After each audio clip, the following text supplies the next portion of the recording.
I left the door wide open until the candle was well alight, and then I shut them in, and walked down the chilly, echoing passage.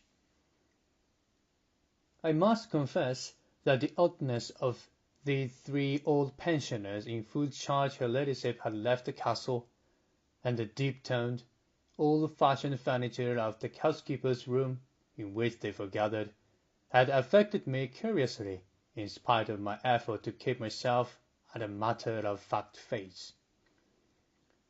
They seemed to belong to another age, an older age, an age when things spiritual were indeed to be feared, when common sense was uncommon, an age when omens and witches were credible, and ghosts beyond denying.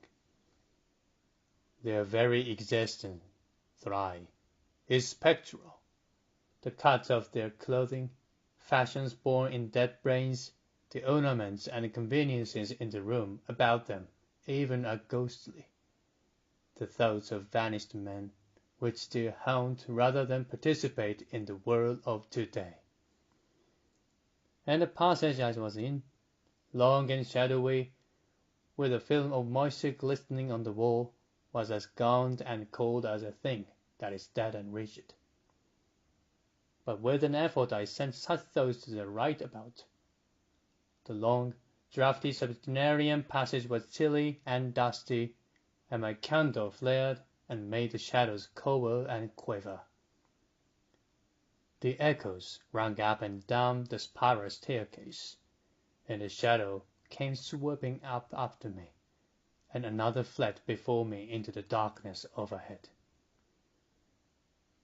I came to the wide landing and stopped there for a moment listening to a rustling that I fancied I heard creeping behind me, and then, satisfied of the absolute silence, pushed upon the unwilling baize-covered door and stood in the silent corridor.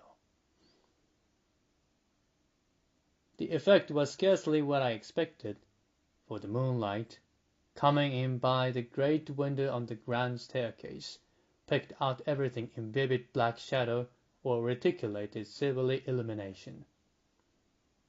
Everything seems in its proper position. The house might have been deserted on the yesterday instead of 12 months ago. There were candles in the sockets of the sconces, and whatever dust had gathered on the carpets or upon the polished flooring was distributed so evenly as if invisible in my candlelight.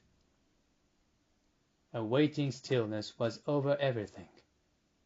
I was about to advance and stopped abruptly. A bronze group stood upon the landing, hidden from me by a corner of the wall, but its shadow fell with marvelous distinctness upon the white thing, jumped upon my attention suddenly. I stood rigid for a half more moment, perhaps. Then, with my hand in the pocket that held the revolver, I advanced, only to discover a Ganymede and eagle, glistening in the moonlight.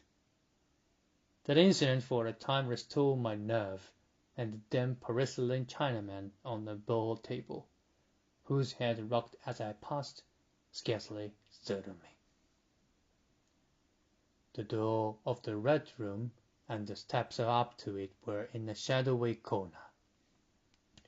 I moved my candle from side to side in order to see clearly the nature of the recess in which I stood, before opening the door. Here it was, thought I, that my predecessor was found, and the memory of that story gave me a sudden twinge of apprehension. I glanced over my shoulder at the black Ganymede in the moonlight, and opened the door of the Red Room rather hastily, with my face half turned to the pallid silence of the corridor.